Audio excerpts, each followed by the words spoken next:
उन्होंने हाईवे निर्माण में देश में बहुत ही बढ़िया काम किया और हमारा देश हाईवे में ऊपर जा रहा है लगातार। इसी में आगे बढ़ते हुए मंत्री महोदय जी ने 4 धर्म स्थलों बद्रीनाथ, केदारनाथ, गंगोत्री, यमुनोत्री के बीच कनेक्टिविटी में सुधार लाने के लिए 4 धाम योजना शुरू की है। मैं पंजाब से आता हूँ। जिस प्रकार हिंदू धर्म में 4 धाम है, वैसे सिख धर्म में 5 तख्त हैं, जिसमें से 3 पंजाब में आते हैं, 1 बिहार में और 1 माननीय मंत्री जी के अपने होम स्टेट महाराष्ट्र के नंदेड़ में आता है। तो मेरा मंत्री जी से प्रश्न है कि इन 5 तख्तों के बीच बेहतर कनेक्टिविटी बनाने के लिए भारत सरकार क्या करने जा रही है? माननीय मंत्री जी। सम्माननीय सभापति महोदय, हमारे विभाग की ओर से लगातार ये प्रयास किया जा रहा है कि हमारे देश के लोग जहाँ रिलीजियस टूरिज़्म तीर्थाटन के लिए जाते हैं उसमें अच्छे रोड बने। करीब 22,000 करोड़ रुपए खर्चा करके हमने बुद्ध सर्किट, ये जो पूरा जहाँ भगवान गौतम बुद्ध का जन्म हुआ, जहाँ उनको ज्ञान मिला, जहाँ उनका देहांत हुआ, सब जगह को 4 लेन रोड से जोड़ा है। फिर उसी प्रकार से हमने अयोध्या सर्किट बनाया है। अयोध्या सर्किट में भी विशेष रूप से हम करीब 30,000 करोड़ का राम वन गमन यात्रा, सभी प्रकार का, सीता के जन्मस्थान नेपाल के भूमि तक वहाँ से उसमें कनेक्टिविटी की है। महाराष्ट्र में हमारा पंढरपुर हमारा बहुत एक लोगों का श्रद्धा का विषय है। तो देहू से पंढरपुर और आळंदी से पंढरपुर ऐसे 12,000 करोड़ का पालकी मार्ग भी बनाया है।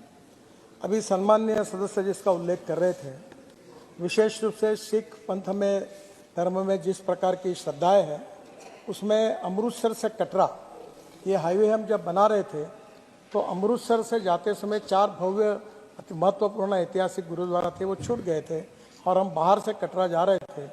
तो विशेष निर्णय लेकर वो चारों को जोड़कर वो रोड बढ़ा करके उसका भी निर्णय किया गया। जहाँ तक इस प्रश्न में आज नांदेड़ से लेकर आपने जितनी बातें की है वो इस प्रश्न का भाग नहीं थी, पर जहाँ तक मेरी जानकारी है, मैं थोड़ा एकदम प्रिपेयर एकदम शायद एक मेरे को लगता है कि वो सही है कि जितने गुरुद्वारों के बारे में आपने उल्लेख किया है, लगभग उन सब को हमने 4 लेन से अच्छी तरीके से जोड़ दिया है। अगर इसमें से कोई छूटा होगा, ऐसा अगर ध्यान में आएगा तो वो भी जोड़ेंगे। ये तीर्थाटन बनने से आदरणीय अध्यक्ष महोदय, बड़े प्रमाण पर लोग आ रहे हैं। जैसे अभी उत्तराखंड के मुख्यमंत्री ने मुझे बताया कि 4 धाम का काम अभी थोड़ा ही हुआ है, आधा हुआ है, फिर भी इतना लोग आ रहे हैं कि टूर आने वाले लोगों की संख्या दुगनी हो गई है।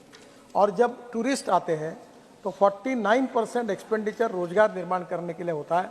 तो स्वाभाविक रूप से एक तरफ हमारे तीर्थाटन के जो स्थान है उसकी कनेक्टिविटी, अब उसमें parking places, road side plaza जिसमें और इलेक्ट्रिक चार्जिंग से लेकर सब प्रकार की सुविधा है, और विशेष रूप से सरकार की ओर से पर्यटन विभाग की ओर से भी वॉशरूम्स और बाकी बातों का वो भी काम कर रहे हैं।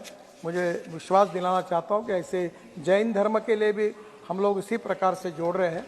सब प्रकार के मुस्लिम इसमें भी जो स्थान है उसको भी जोड़ने का हमने काम किया है, ताकि जो अब लोग वहाँ जाते हैं तो उनकी सुविधा हो।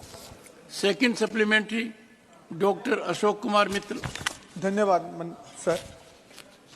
सर, जो मेरा पहला प्रश्न था, मैं उसमें एक और निवेदन करूंगा कि हेमकुंड साहब को भी 4 लेन से जोड़ने के बारे में थोड़ा सा देखा जाए।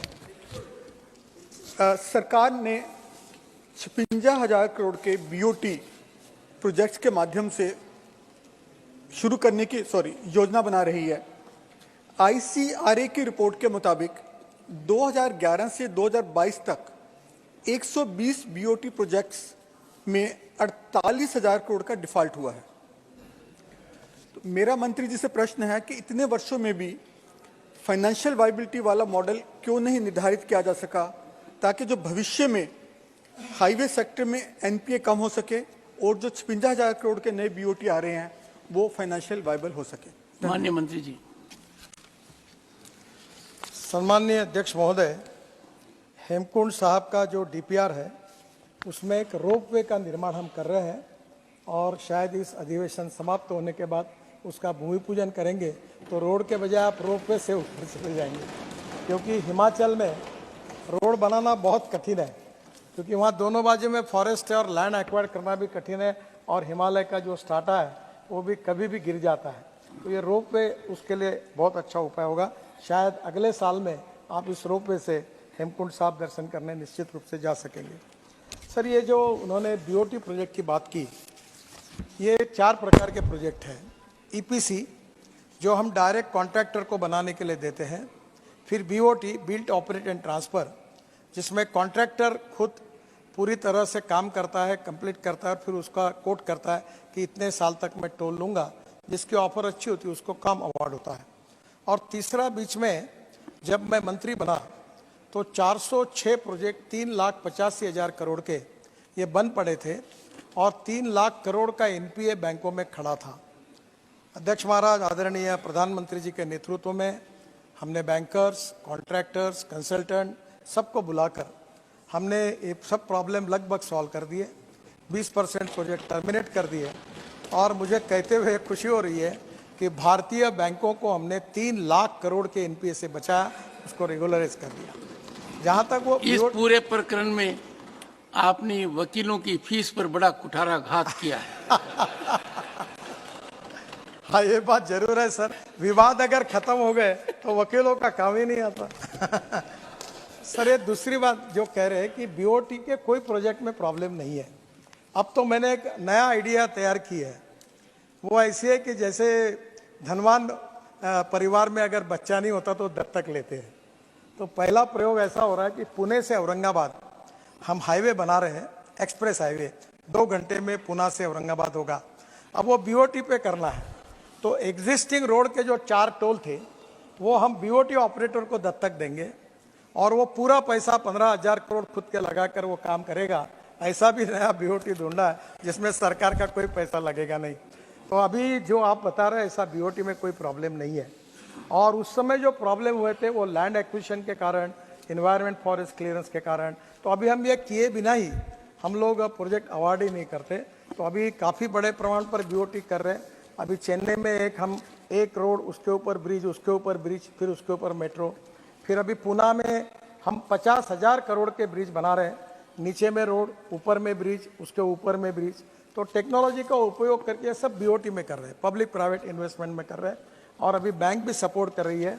और हमारा बॉन्ड इशू जो था अध्यक्ष महोदय, हमारे यहाँ कोई पैसे की कमी नहीं है। हम जब बॉम्बे स्टॉक एक्सचेंज में हमने लॉन्च किया था हमारा इन्विट मॉडल का, तो 7 दिन की लिमिट थी, और 7 दिन के बाद वहाँ स्टॉक एक्सचेंज जाकर मुंबई में वो घंटी बजाकर उसको समाप्त करना था।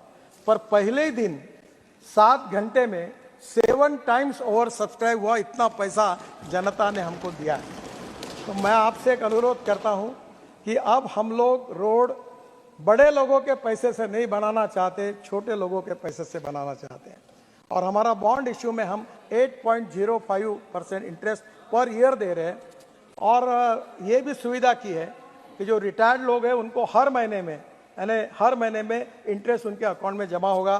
तो 8.05% कोई बैंक नहीं देती, कोई नहीं देता। तो आप सब रिटायर्ड होने के लिए जो लोग रहेंगे वो हमारे यहाँ पैसा इन्वेस्ट करिए, आपको 8.05% इंटरेस्ट मिलेगा, और आपके पैसे सब रोड बनाएंगे और उसका फायदा गरीब आदमी को मिलेगा। ये कोशिश हम कर रहे हैं।